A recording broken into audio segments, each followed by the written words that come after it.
Welcome back to the YouTube channel students. फिर से स्वागत है आप सभी का अपने यूट्यूब चैनल NH रहमान में। जैसे कि आप लोग जानते ही हैं, इस वक्त हम लोग सब्स्टिट्यूशन मेथड लास्ट वीडियो में प्रीवियस वीडियो में समझा चुके हैं आप लोगों को, और आज हम शुरू करने जा रहे हैं कुछ क्वेश्चंस। और शुरुआत करते हैं क्लास 10th NCERT मैथ्स में एक्सरसाइज 3.2 का क्वेश्चन नंबर 1 का फर्स्ट पार्ट हम लोग ले रहे हैं। और फर्स्ट पार्ट में आप लोग इसका बेस समझ जाएंगे।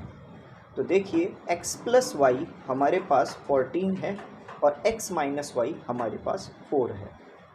अब हमें ये बताना है कि x प्लस 4 तो 14 है और x माइनस वाई जो है x प्लस वाई जो है वो 14 है और x माइनस वाई जो है वो 4 है। तो x और y की वैल्यू हमें बतानी है। हमें नहीं पता कि x और y की वैल्यू कैसे होगी, क्या होगी, x क्या की वैल्यू क्या होगी और y की वैल्यू क्या होगी। और जब भी हमसे x और y की वैल्यू पूछी जाए तो दो इक्वेशंस का होना ज़रूरी है, और ये दो इक्वेशंस हमारे पास क्वेश्चन में ये फर्स्ट पार्ट में गिवन है ही। तो अगर हम इसको फर्स्ट इक्वेशन और इसको हम सेकंड इक्वेशन कंसिडर कर देते हैं, उसके बाद हम लोग कहते हैं कि अगर हम इक्वेशन 2 ले लें तो हम लोग लिख देंगे फ्रॉम इक्वेशन सेकंड, जो कि है x minus y equals to 4। तो x minus y equals to 4 है, y यहाँ पर माइनस का है, दूसरी ओर जाकर प्लस का हो जाएगा। यहाँ पर हम लोग x की एक वैल्यू हमें मिल गई है, वो है 4 प्लस वाई।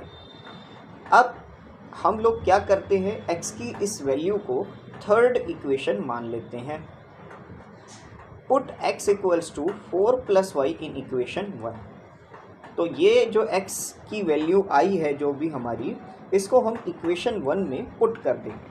अब इक्वेशन 1 जैसे कि आपकी थी x plus y equals to 14, ये जो x की वैल्यू है ना, यहाँ पर हम ये वैल्यू रख देंगे 4 प्लस वाई, और y को y से प्लस कर कर क्या आएगा, वो आएगा 2y। और ये 4 यहाँ पर प्लस का है, दूसरी ओर जाकर माइनस का हो सकता है। ऐसे में 2y इक्वल्स टू 10 आ जाएगा। अब 2 यहाँ मल्टीप्लाई हो रहा है तो दूसरी ओर जाकर डिवाइड हो जाएगा, और 2 इंटू 5 होता है 10, तो 2 5 सा 10, लो जी डिवाइड हो चुका है और y की वैल्यू आ चुकी है 5। अब ऐसे ही आप लोगों को y की वैल्यू तो मिल गई, तो x की वैल्यू भी निकालने में कोई मसला नहीं है। तो x की वैल्यू को निकालने के लिए या तो आप इसी इक्वेशन 3 को ले लें या इक्वेशन 1 या 2, कोई भी आप ऑप्शन ले सकते हैं। मैं इस वक्त ले रहा हूँ सेकेंड इक्वेशन ही। तो x minus y equals to 4 था, तो y की प्लेस पर अगर मैं यहाँ पर 5 लिख दूँ तो कोई मसला नहीं है। तो x माइनस 5 इक्वल्स टू 4 हो जाएगा। अब ये माइनस 5 दूसरी ओर जाकर प्लस का हो जाएगा, इक्वल टू की दूसरी साइड प्लस की होती है, तो x की वैल्यू आपकी 4 प्लस 5 यानी कि 9 हो जाएगी। तो x की वैल्यू 9 हो चुकी है। और अगर आप ध्यान से देखें तो ये बिल्कुल इक्वेशन 3 यहाँ पर दिख रही है।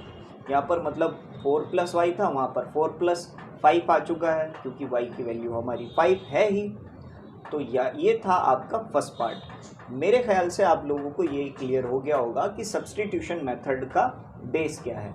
लेकिन अभी हम लोग कुछ और थोड़े ख़तरनाक क्वेश्चन लेते हैं, थोड़े और डिफरेंट क्वेश्चन लेते हैं, उससे और अच्छे से आप लोगों को क्लियर हो जाएगा।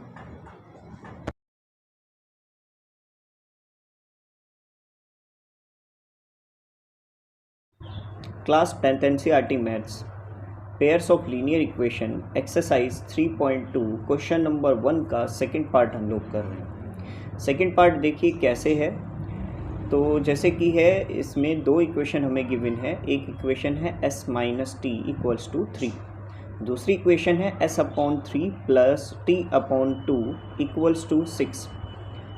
इस तरीके के क्वेश्चंस हम लोग पहले भी कर चुके हैं, लेकिन फिर भी एक और बार हम लोग रिपीट कर रहे हैं। तो जैसे कि हम लोग करते हैं, पहले हम ले लेते हैं फर्स्ट इक्वेशन को, क्योंकि ये फर्स्ट और ये सेकंड इक्वेशन मैंने मान ली है, तो फर्स्ट इक्वेशन ले रहे हैं। तो s minus t equals to 3 आ जाएगा। t यहाँ पर माइनस का है तो दूसरी ओर जाकर प्लस का हो सकता है।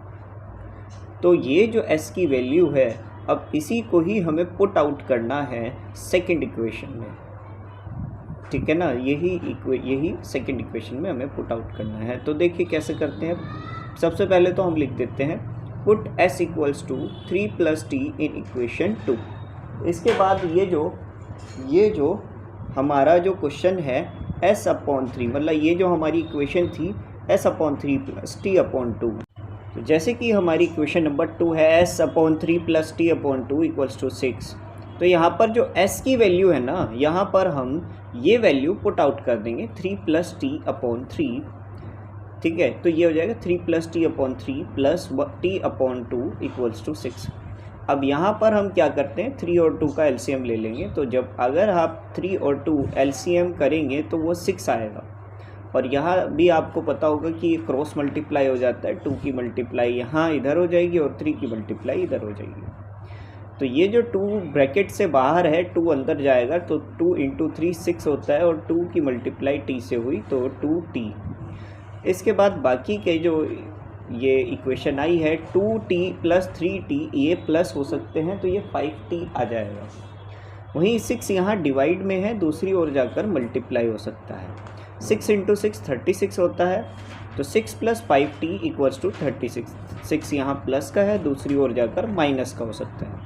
36 में से 6 लेस गए तो 30 बचता है, और 5 यहाँ मल्टीप्लाई हो रहा था t से, तो उधर जाकर डिवाइड हो सकता है।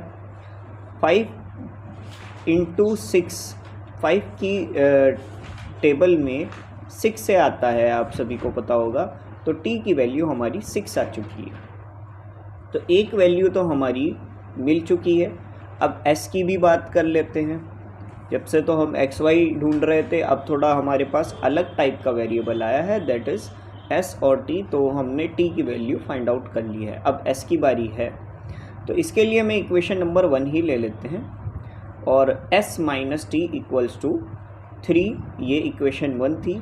यहाँ t के प्लेस पे बस हमें 6 पुट करना है। 6 यहाँ माइनस का है, दूसरी ओर जाकर प्लस का हो जाएगा, और ऐसे में 3 प्लस 6 करेंगे तो 9 आंसर आएगा, और हमारी s की वैल्यू 9 आ चुकी है। तो मेरे ख्याल से आप लोगों को ये क्वेश्चन समझ में आ चुका होगा।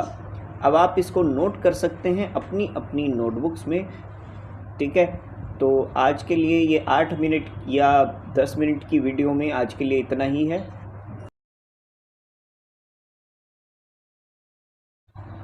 सो स्टूडेंट्स, अगर आपने ये वीडियो यहाँ तक देख ली है, मैं आप सभी से कहना चाहूँगा thank you very much, thanks for watching this video.